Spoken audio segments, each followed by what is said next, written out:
President of Africa Development Bank, Nigeria's Akinwumi Adesina, says the only way Africa can develop and begin to compete with the rest of the world is by making internal investments.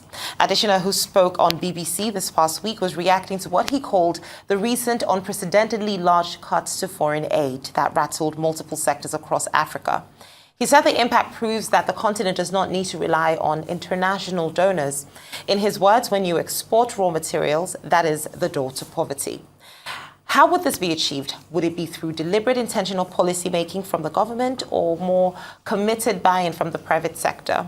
Well, joining us now to have a discussion, especially regarding what Nigeria and Africa need to do to achieve the desired transition from exporting raw materials to finished products, is Malobi Ogbechie, the Chief Executive Officer of Kadan, a freight forwarding and commodity brokering company dedicated to facilitating international market access for Nigerian SMEs. It's great to have you join us today on The Morning Show. I hope I didn't murder your name. No, it's fine. You got it. Malobi Ogbechie. Ogbechie, fantastic. Yes, so now beginning this conversation also off the backdrop of the fact that we do import a lot of what we produce in raw form. For instance, if you look at our palm oil, if you look at our tomatoes, becoming tomato paste, that is. A lot of this is actually imported back, so we're exporting to re-import. What do you think is causing us to lag behind when it comes to agro-producing and also making sure that we can stick to our raw materials and produce what we need from them in Nigeria? Okay, so that's a very good question. I think the first thing that we need to look at in terms of being competitive internationally when it comes to commodities and especially value-added commodities like palm oil and the likes is to invest in assets that bring cheaper and affordable power. Because one of the biggest challenges for Nigerians is that we use diesel, we use fuel, we use all these other things to process our raw materials. And when we compare it to other countries like Thailand and China, it actually makes it much more expensive. So this is why we actually don't compete very well with imported stuff that has value added to it.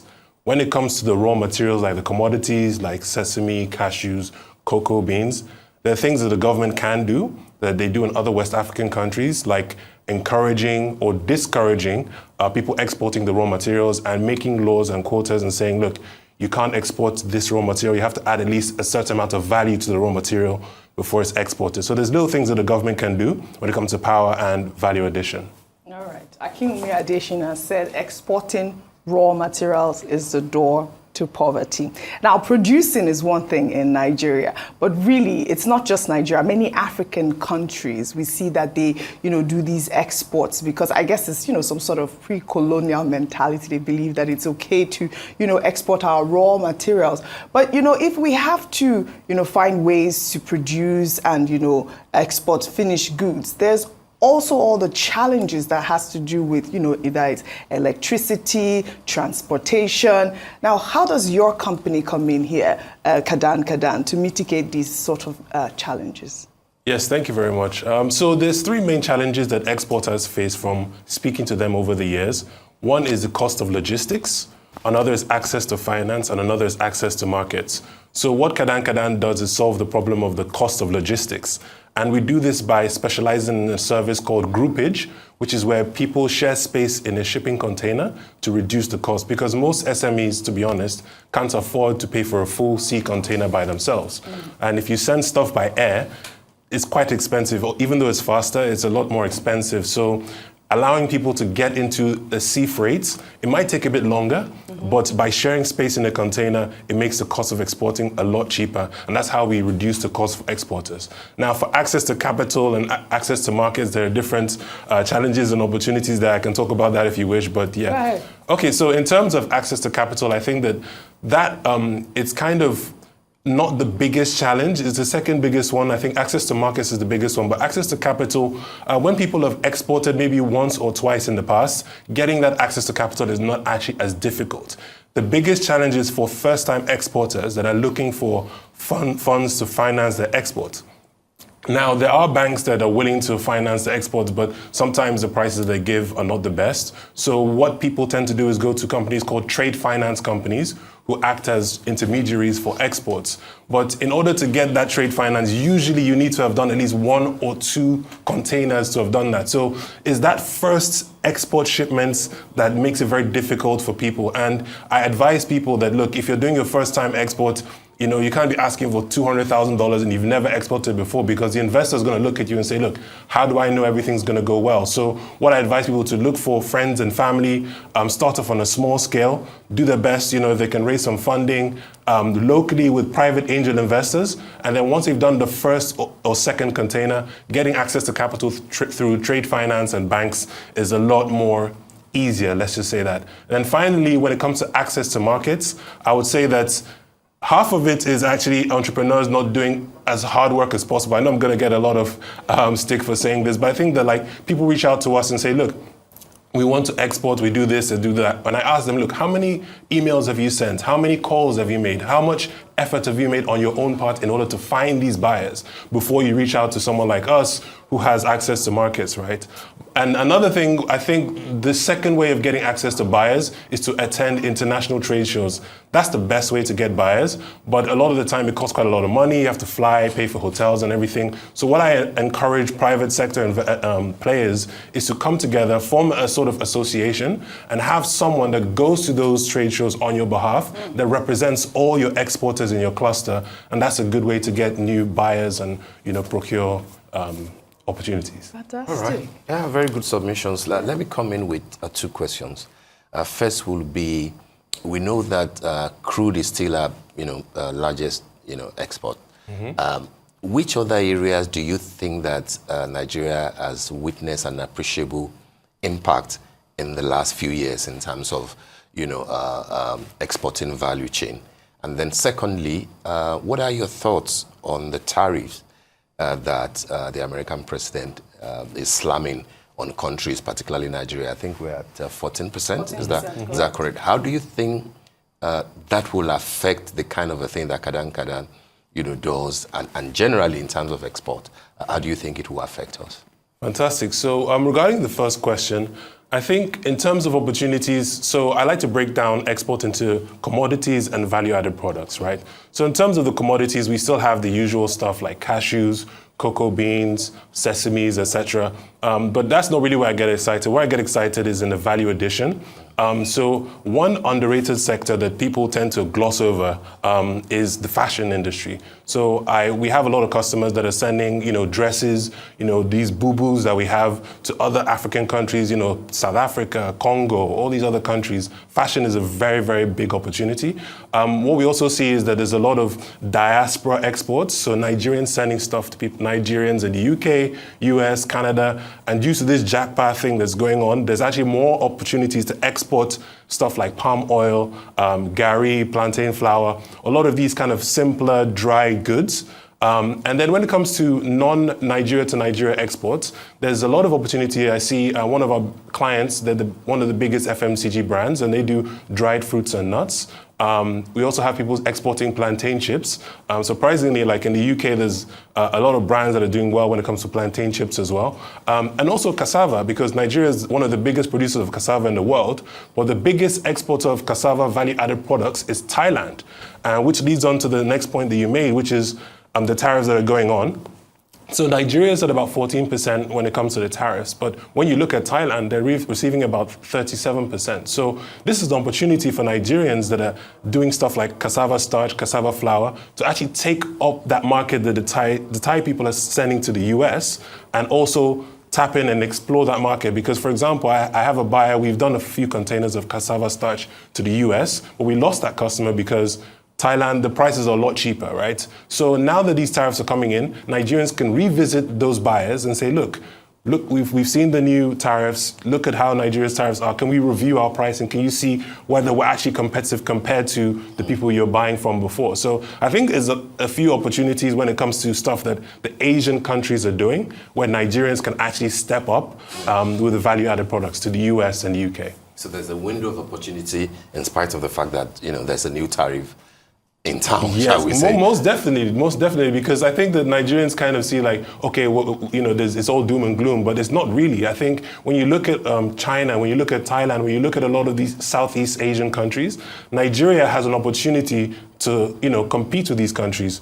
Like, for example, India, a lot of our cashews go from Nigeria in the raw form to India. They process it in India, and then it's gone from India back to the US and Nigeria and all these kind of places, right? So with these tariffs, Nigeria can actually just process here and have more competitive pricing and almost outcompete these countries. So there's opportunities.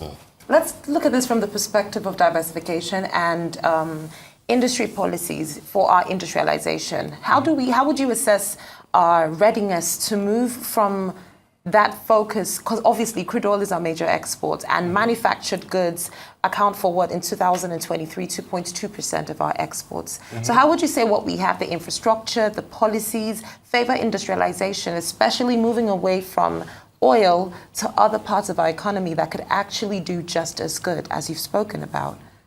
So I think that, like I said earlier, I think that the cost of power is quite expensive, but also access to roads. I think that's a very underrated issue. Access to roads, like road networks. Roads, yes, exactly. So like from farm gates to the cities and, down to the places like Lagos, etc. And then finally, security. So I think if we can tackle power, roads, and security issues, then we can actually grow significantly. One thing that I would suggest is that perhaps the Ministry of Trade or the special economic zones, what they can do is they can create a sort of map, because a lot of investors are like, look, I want to do a factory in Nigeria for X, Y, and Z product, but I don't know where has the best, electricity. Maybe I need at least 16 hours of electricity a day. Where has good security? Where has quality roads? And I feel like someone has to create a sort of map that people can just look at and say, okay, I'll do it in Ogun State, I'll do it in Kano, I'll do it in etc. So we need that visibility, and I think that sometimes the data, the research, and access to information for investors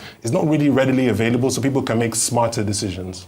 All right. Well, I just heard you mention power, road, and security as, a method to help with these challenges. But I didn't hear you saying investing in other infrastructures that might challenge your company, like, upgrading the transport system. I've heard of Kadan. I don't think I've heard much more of other, transportation system eventually, if we get our act right, to be able to, manufacture products that we're able to export. Tell us more about your competitors, if there are, and in any way that they're challenging you. Yes, so there's some legacy competitors. There are companies that do air freight, like Topship. There's a lot of companies that do, there's a few companies that do exactly what we do in terms of shared containers going from Nigeria to outside of the country. Another company that's really popular is called Ship to Nigeria. They bring stuff from US into Nigeria. But there needs to be more of an effort in terms of people pushing export going out, because I feel like the import side is kind of a low-hanging fruit, but I feel like encouraging Nigerians to push export intentionally, and that's what our companies decided to focus on, is really focus on the export piece. And in terms of infrastructure, I feel like a rail system would be very good. I know that there's something coming from Oyo State down to Lagos. It's a good start, but if that can be connected all the way to Abuja and Kano, I know the government's working on that, but I feel like once that's done, that will significantly reduce the cost of logistics, because you have accidents on the roads, you have delays on the roads, cost of diesel, etc. I think having a good rail network will significantly improve our exports.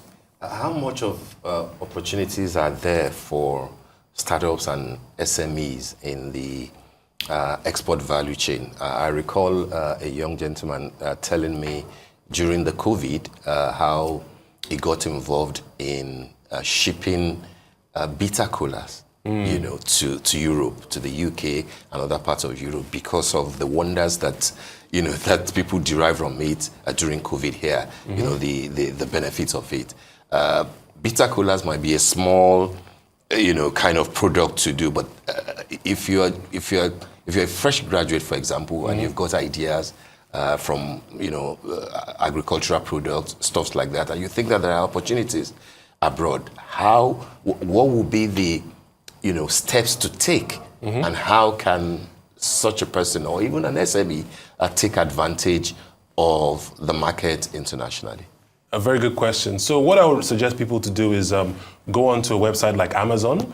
And Amazon has partners or companies that have tools that can help you to analyze the Amazon website. For example, there's a tool, an extension on your web browser called Helium 10, which allows you to analyze. You go on Amazon and it tells you how many sales of that product have been, how much that product costs, and et cetera, right? For example, one of the best examples I like to give to people is the soursop, right? The soursop fruits has been known to have anti-carcinogenic properties, etc. But many people don't know that, like, the soursop leaf is very valuable internationally.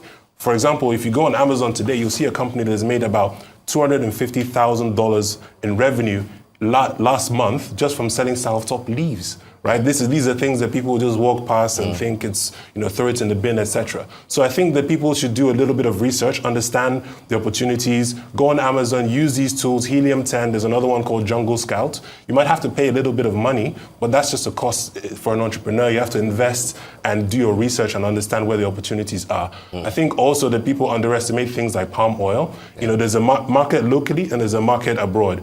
A barrel of palm oil is more expensive than a barrel of crude oil, right? So people don't think of it like that. But there's opportunities everywhere. Yeah, there definitely are. You mentioned cocoa the other time, and I'm interested in what your thoughts are, given what cocoa gave to Nigeria, particularly Western Nigeria in those days. The Cocoa House in Ibadan, many things, Liberty Stadium, so many things that we were able to do. Are we truly pulling our weight when it comes to cocoa? I know what Ghana is doing, but even at that, as of 3 years ago, Ghana was doing only $2 billion in cocoa export, whereas in Belgium, where the end product are, cocoa turning to cocoa to chocolate and everything, while Ghana was doing $2 billion, Belgium was doing $36 billion, from what they're using the cocoa coming from Ghana for. Nigeria, I'm not sure we feature at all. Where did we go wrong on cocoa? Great question. So one of the biggest things, the differences between Nigeria and other West African countries is that we've let go of our cocoa boards. We've let go of kind of having some sort of market controls on, these commodities, which other West African countries do. I'm very much a free market person, but I understand from being in this export industry that if you don't actually control how much of the raw material you're exporting, right? There's a lot of people, for example, I met an Indian guy telling me about how Ogbechie cashews are one of the best in the world, and he's educating me on my own cashew, And they go into the bush by themselves, they buy the raw material, and they have the cash. And the problem is that with the cocoa as well, the same thing happens. And the problem with that is that as people are buying these things in cash, in large volumes, the price tends to go up, right? And that's why a lot of manufacturers and processors of cocoa can't actually compete, because our raw material, our raw cocoa is actually more expensive than it is in Ivory Coast, Ghana, and all these countries, because they make efforts to say, look, we can't just export the raw materials. We need to control it. The government will buy it, or they'll say, you have to process a certain amount before you can export. So by the government coming in and having a little bit more control, right, of the cocoa value chain and saying, look, we have to process, we have to add value before we export. That's what's going to make us add more value and start doing cocoa powder, cocoa butter, and all these other value-added products. Now, in addition to what you've mentioned, which are obviously incentives, you also spoke to things like bans. Like, if you're taking an example from what Trump is doing, Trump's entire goal with his tariffs is America wins, making America great again. So if we're looking at it from a Nigerian context and make Nigeria great again, and we say, let's slap on some tariffs, let's do some border control, let's do some imports banning. What is the long-term effect? Do you think that's going to actually help us, especially as it pertains to our manufacturing industry? Or is it just going to backfire on the customers? That's the consumers who will eventually have to pay extra at the end of the day for these produce? So I think the main thing is to just look at each commodity and each thing very differently, right? Having restrictions on importation of rice is different from cocoa, etc. So the government has to be very specific and targeted and understand each product and each value chain and take a strategy that applies to each one specifically. All right. Thank you. I'd like to thank you very much for your insights on the morning show this morning. Well done. Thanks for having me. Thank you.